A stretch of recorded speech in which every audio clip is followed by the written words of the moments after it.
Welcome back to this big-hitting, knuckles-scraping, spine-cracking series, diving deep inside the development, lore, and mechanics of beat-em-ups and fighting games. This time, we look at one of the greatest belt-scrollers of all time, Final Fight. Final Fight came out in arcades back in 1989, and began development as a sequel to 1987's Street Fighter, and was given the working title Street Fighter 89.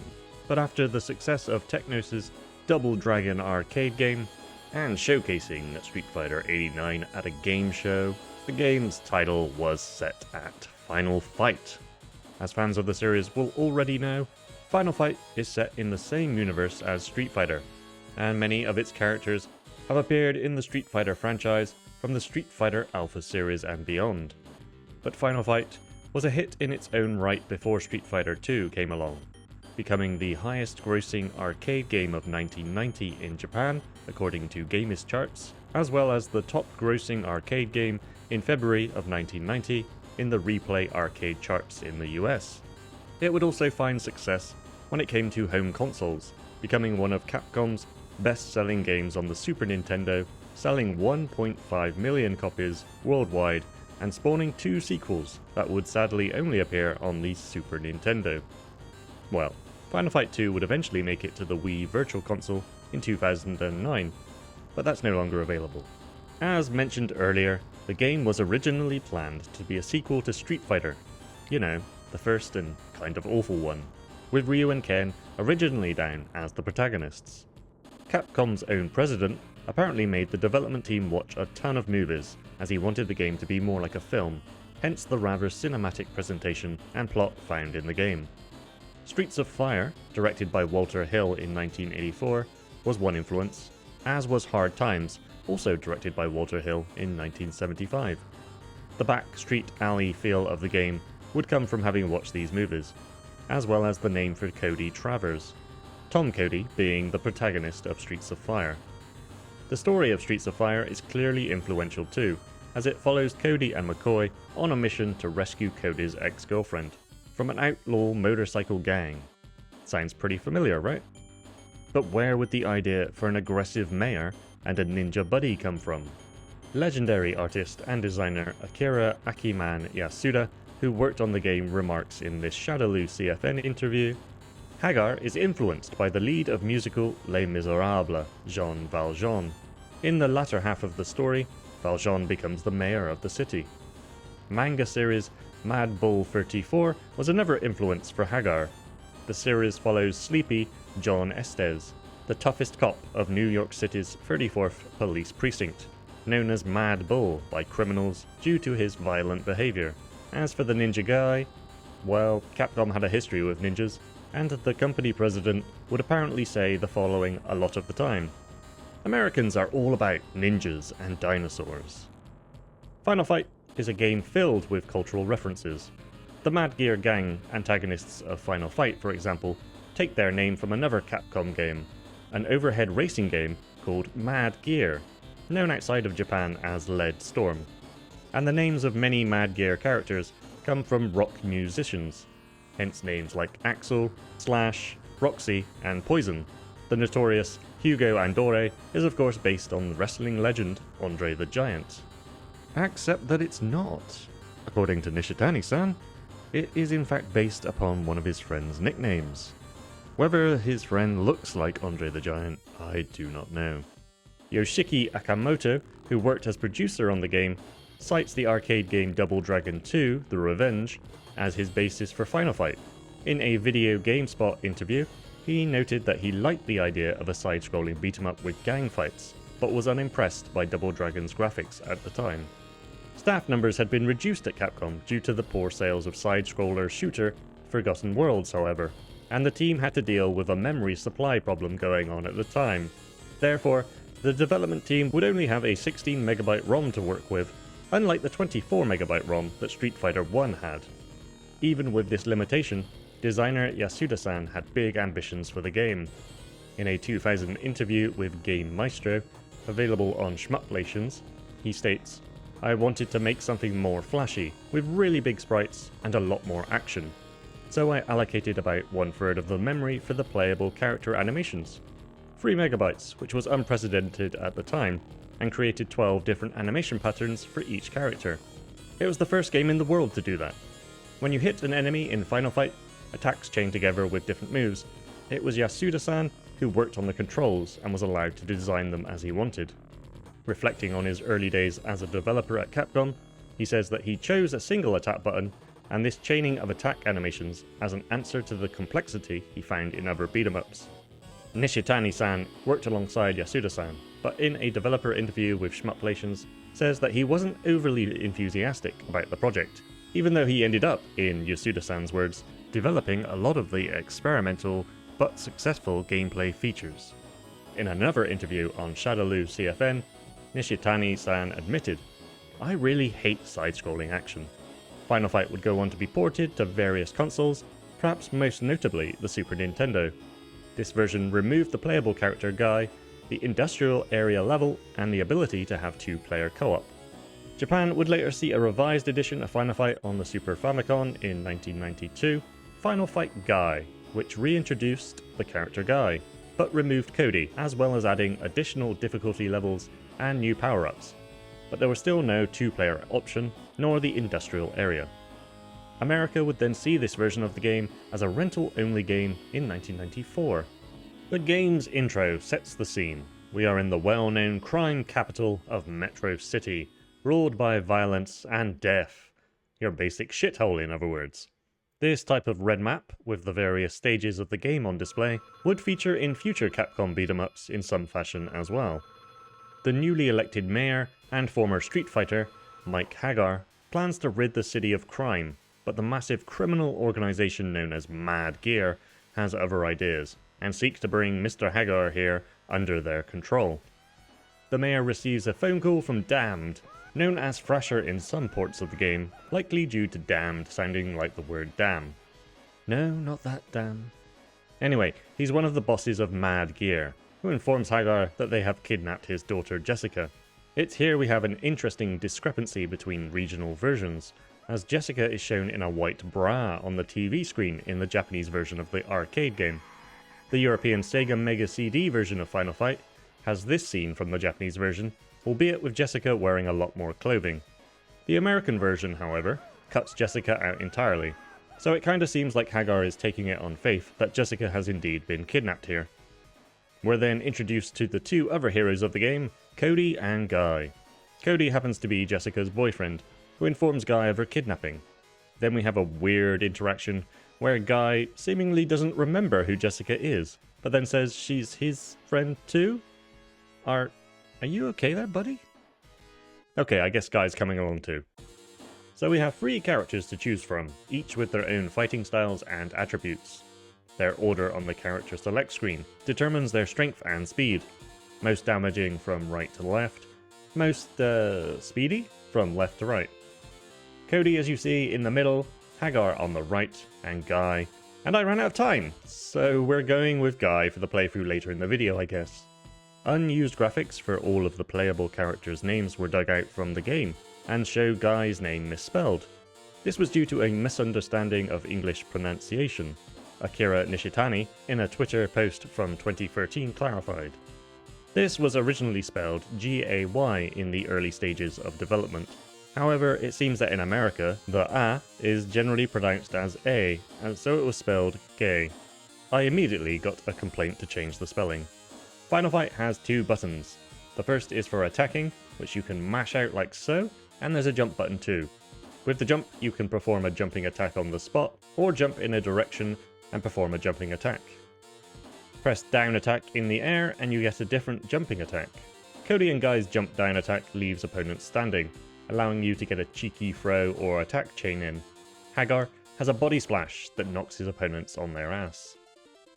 While pressing the direction button towards an enemy when very close, you can grab that enemy.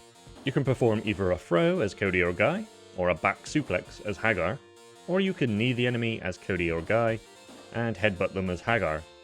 The mayor here is unique as he can also jump while holding onto an enemy. Pressing the attack button while in the air leads to a flying pile driver. Devastating. Each character can also perform special attacks, activated by pressing punch and jump buttons simultaneously, and usually, depending on the version of the game, while pressing forward as well. It can help you get out of tricky situations. Both Guy and Cody have spinning kicks with varying animations, but Hagar has this clothesline. These attacks do take away some of your health, however, so use them when necessary, which is normally when surrounded by a large group of enemies. You can smash certain objects on screen, some of which contain valuables which contribute to points, or you can find health items and even weapons such as a knife, sword, and iron pipe. You can also perform infinite combos by punching and turning away at the right moment.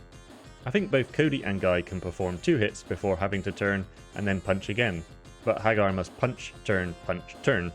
Anyway, I'm not that good at doing it, and normally drop the combo, but with a bit of practice, it can be a very strong technique to have in your arsenal. A quick note from me, I'll be playing through the English arcade version of the game included in Capcom's Beat 'em Up collection. And once again folks, this is a deep dive where we will be analysing and reflecting on the game as a whole. Don't take this as a speedrun, review, or even best practices walkthrough video, though I'll offer up tips where I think I can. We start off in the slums of Metro City. Damned clutches Jessica and cackles menacingly before buggering off. Our character smashes through a barricade of barrels perfectly placed for us, and the final fighting commences. The scene is set with the dilapidated look of the slums contrasting with the shiny high-rises in the background. This door was labelled appropriately, as you can see. Many dicks do indeed pass through this door. None of the enemies so far present a challenge for you, however. It's here we encounter a couple of enemies that could cause you problems, however. First on screen is Hollywood, who will pull a knife on you given the chance. He and his later pallet swaps can gut punch you, slide kick, and perform acrobatic knife attacks that can be tricky to avoid. Axel is the other troublemaker here, but he is much more simple. He has the ability to block your attacks. On his own, that's not much of a problem, but put him in a group and he can soon cause a headache. Dispatch these goons ASAP and press forward. And into a YMCA meeting? Whatever these guys are doing, it's time to kick their ass. The crate here contains a pipe, which has a good range on it, and these barrels contain knives. Is this a weapon storage bunker? Where are we? G. Oriber charges onto the screen with a running headbutt. Of note here, there was an image extracted of this part of the stage, and there are actually staircases either side of it. You just never get to see them in game. While we're here, let's talk about a unique move for Guy, albeit one I never really use. Guy can jump off of walls, like so. Jump onto a wall and press the opposite direction when touching it to jump off. You can still do an attack in the air when doing this. Back up on street level, smash these tires for some barbecue and a knife. Guy and Hagar can only toss these at enemies, but Cody is unique, knife lover that he is.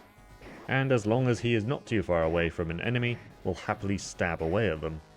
We're approaching the stage boss, and at this point you could just hang back and deal with these Mad Gear lackeys before triggering Damned's entrance. If you have the skill, which I don't particularly, you can use an infinite combo to cheese the boss. Otherwise you will have to take him out the old-fashioned way and... oh, damn you, Damned. Damned's pattern is to fight you for a bit, then jump over to this wall and summon more lackeys before joining the fight once again with this annoying jumping kick. Eventually you'll take him out, but sorry guys, the princess is in another castle and your hunt for Jessica must continue down into the subway. It's here we meet Roxy and Poison, who flip and dip onto the screen. Both characters can escape getting hit by doing backflips, and they also have acrobatic attacks which make them tricky to pin down. There's a, shall we say, rich and interesting history that Roxy and Poison share, and it is to do with their gender. Poison's gender in particular has been the subject of much debate over the years, the details of which could be an entire video of its own. In the Super Nintendo versions outside of Japan, Roxy and Poison would be replaced with male counterparts Billy and Sid, who would keep the same moveset as the two ladies. This seemingly random sprite swap followed concerns from Capcom USA that beating up women might not go down too well with audiences. In response, according to the book Game Over by David Sheff, the Japanese developers responded that there were no women in the game and that they were transgender. The logic seemed to be that if these characters were transgender, then it would be okay to include them in a beat 'em up in place of women. It was certainly a different time, And in the making of Final Fight, in a 2007 issue of Retro Gamer, there appears to have been concern that feminist groups would sue. So, Billy and Sid took their place outside of Japan, and since then all sorts of information, misinformation, confusion and the like has surrounded the issue of poisons, and to a lesser extent, because she's not as popular, Roxy's gender. In a 2008 Electronic Gaming Monthly interview with Matt Leone, then Street Fighter IV producer Yoshinori Ono stated in rather clumsy words, "Let's set the record straight. In North America, Poison is officially a post-up transsexual woman, but in Japan, he simply tucks his business away to look female." Ono would later go back on this, and in a 2011 EGM interview said that Capcom held the position, which the company have continued to hold it seems. As you probably know, the initial intent for Final Fight was that she was a regular woman. Over the next 20 years, there's been some changes, and Capcom's official stance has and will continue to be that we don't have a stance technically. It's supposed to be mysterious. If people want to talk about it on forums or whatnot, they're welcome to. But we're not going to give you a straight answer because, well, there isn't one. We deliberately want to make it a mysterious thing. That question of what's at the core of this character. A few years later in 2014, Nishitani-san, a designer known for his work on Final Fight and later Street Fighter II, replied to a question on Twitter with, "I heard that there is a proverb in America that says, when it rains, lawyers make money. The rain makes people slip and fall, so the lawyers make money from the lawsuit. So I understand that there are adult reasons for making it public, but my personal opinion as an author is that she's a woman, and I think that's fine." This seems to be a slight change of opinion, as in the 2007 Retro Gamer article mentioned earlier, he stated that he supposed the character could be male, but added it was up to the viewer to decide. Then at the end of the following year, Yasuda-san, who designed Poison, stated in a Twitter post, "Poison is a woman in Japan, and a transsexual in other countries." But we're getting lost in the weeds here, and honestly an entire video could be dedicated to Poison alone. I haven't even mentioned the references to the term new half, a Japanese term for a transgender person, which appears in a piece of concept art and several instruction manuals, as well as the Street Fighter X Tekken win quotes of Ryu and Chun-Li referencing Poison that were removed from the game following discussions with GLAAD, an LGBTQ advocacy organization, which focuses on cultural change to ensure fair, accurate, and inclusive representation. Obviously, Capcom didn't handle any of this particularly well, and so the position that it has, that it is up to each fan of the character to make up their own opinion on the matter, might just be the best thing they could really say, without causing a massive furore. Regardless of anyone's opinion on this matter, Poison, and even you, Roxy, are both awesome and sexy characters. The expansion of Poison as a character over the years has served to increase her popularity, and has only made her the more compelling. Phew! Back to the game! The continue screen for Final Fight is something else. Your character is tied to a chair looking at lit dynamite on a table in front of them. Continuing drops a knife down, extinguishing the fuse. Doesn't he look relieved? Side note, this screen was inspired by Tecmos' 1988 arcade game Ninja Gaiden, where the player would face down, a buzzsaw inching ever closer as the timer counted down. We've got another new enemy here, and a dangerous one in Andore Jr. Some might see a striking resemblance to Hugo, who makes it into several Street Fighter games. Well, Hugo is part of the Andore family. These guys can take some hits, as well as chest bump you and pile drive you, which does a ton of damage. Don't get pile drived. As those of you who watched my Streets of Rage 2 video already know, a steel pipe can be your friend in these situations. Now we take a joy ride on the subway train, which is of course populated by the scum and villainy of Metro City. This is a pretty cool section of the game, with the shaking of the train and the lights whizzing by in the background. You might also notice enemies are really starting to come en masse now, so if you get surrounded and have the life, you might consider some well-timed special moves.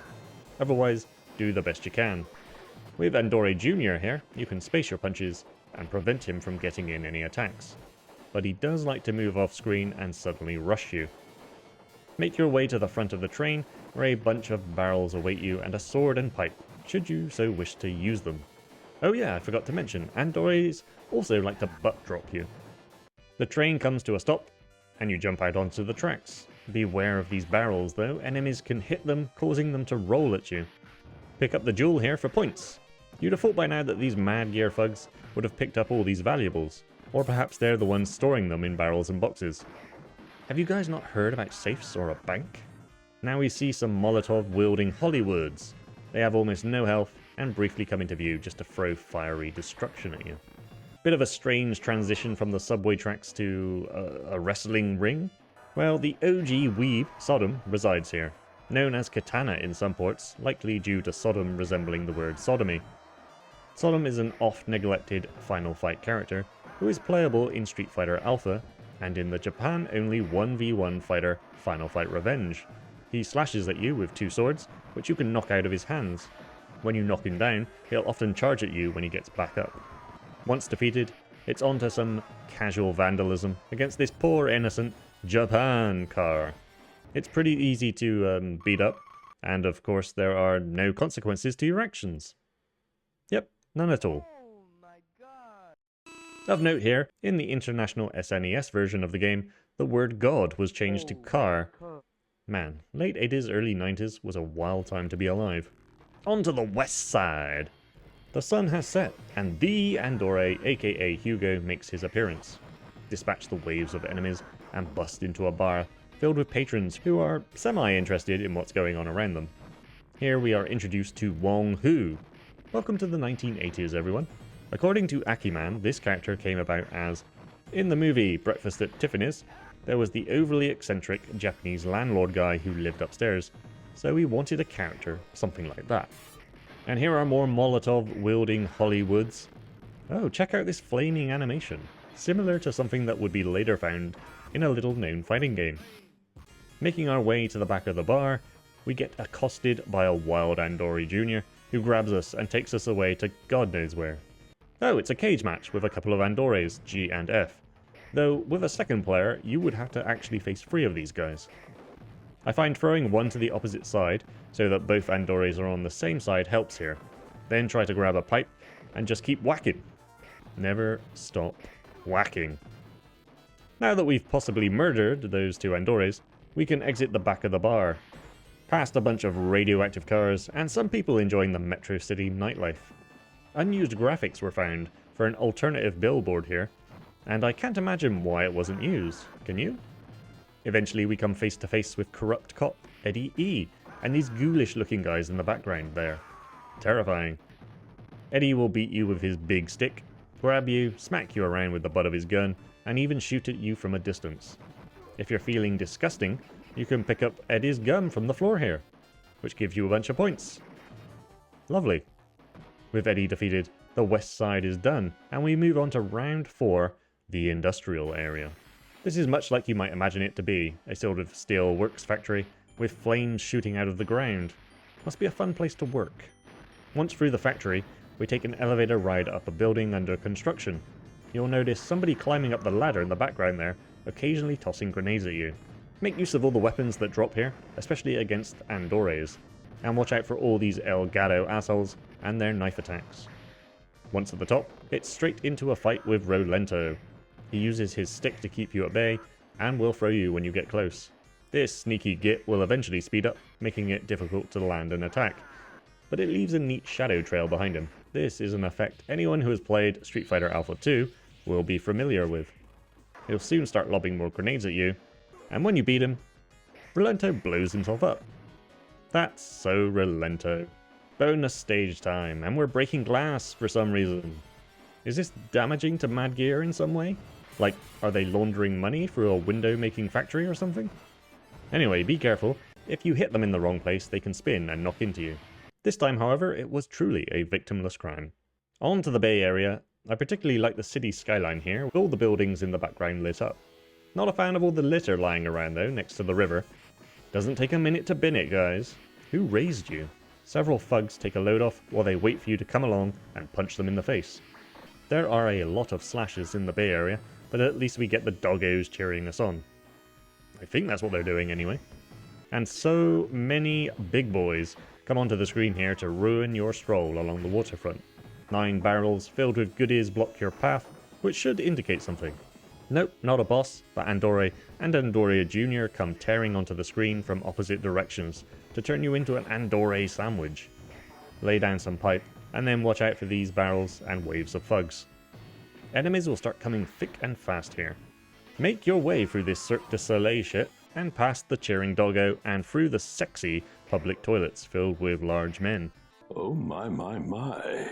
Then past a bunch of motorcycles and many more enemies. We come to a third and final doggo here, and a bunch of Elgatos and Hollywoods itching to turn you into a colander. There's a decent number of health drops along here. Try to save them for when you need to use them, as we're building up to something here. As Lady Liberty comes into view, the sun gleaming behind her. And here he is, kids, Abigail. Perhaps you know about this character from Street Fighter V. Looks a little bit different in that game, as in comically enormous. Not that Abigail here is small. Basically an Andorre sprite repurposed. He has a lot of health and can toss you around, basically at will. His throws having insane reach and priority. Along with this charge up punch that does about 40% damage or some shit. Jump kicking seems to work most of the time, as does throwing other enemies into him. Finally, you'll chip away at his health, and we'll make our way to Uptown. This area of Metro City looks pretty nice actually, filled with Capcom stores, as well as world-famous confectionery Country of the Nin, as well as adverts for misspelled whiskey. Delicious whiskey. Past several waves of barrel-kicking thugs, and we enter a rather opulent-looking building, though whoever installed the chandeliers needs a good talking to. Now we take an elevator up to a tropical paradise of a rooftop, which seems to stretch back to the horizon. Then we enter what I assume is the penthouse, but beware, there are more shoddily installed chandeliers here. We don't have a boss rush to contend with, but expect to see all the past enemies come at you as you move through the building, including the greatest threat, rolling barrels. You can jump kick these Andorres down the hallway here and utilize the chandeliers to gain an advantage. At the end of the hallway, Roxy and Poison act as the vanguard for the final wave of enemies. The next area has pillars, which obscure your view and hide pickups, so check the areas as you fight your way through them. Eat this chandelier chicken before facing off against the head honcho of Mad Gear and the final boss, Belger. He will enter behind you in a Professor X-style chair, wielding a rapid-fire crossbow and clutching a clearly distressed Jessica. I'm not entirely sure where we are here, it looks like some kind of church or chapel, but Belger starts off moving around the screen, firing off single shots. The arrows that he shoots can be knocked out of the air, which is kind of a cool feature. It's not long, however, until more thugs pile into the room. You can throw Belger out from his chair, and Jessica will casually and calmly walk over to the left of the screen and crumple gracefully to the floor. Belger now starts to fire crossbow bolts rapidly, both horizontally and vertically, while hopping around the screen. Once his health reaches 0, he decides to take his leave, rather ungracefully and, more importantly, fatally, through a window. Yay, we did it! We pushed a possibly disabled person out of a window. Hagar goes to Jessica, and her boyfriend, leaves, along with Guy. Okay. We then have a touching scene with Hagar promising Jessica he'll never let anything bad happen to her again. The credits then roll as we follow the boys, Cody and Guy, back through the final areas of the final stage. Jessica then catches up with them under the palm trees of Metro City, and Guy knocks some sense into Cody, before piecing out, I guess. Bye, Guy. The couple share a moment where Cody says he cannot stay with her while evil still walks the streets. But really, he's probably just thinking about knives, to be real. The end. And that was Final Fight, folks. I hope you enjoyed diving deep inside the game with me. Where can you play the game? Well, as I mentioned, it's a part of Capcom's Beat 'em Up collection. It's also on Capcom Arcade Stadium, if you just wanted to buy Final Fight separately from there. And on PlayStation, if you have PS Plus Premium, you can stream Final Fight Double Impact, a 2-in-1 title containing both Final Fight and Magic Sword. Final Fight is still a fun time to play, especially on free play. I remember this eating a bunch of my, and by my I mean my parents' money, on arcade machines back in the day. If you enjoyed this, please hit that like button, it really does help the channel out, and it lets me know you want to see more of these videos. I'll be back with another deep dive video soon. Listen to the sound clip and try to guess the next game down in the comments. And to be notified when that video goes live, consider hitting that subscribe button and follow my social medias.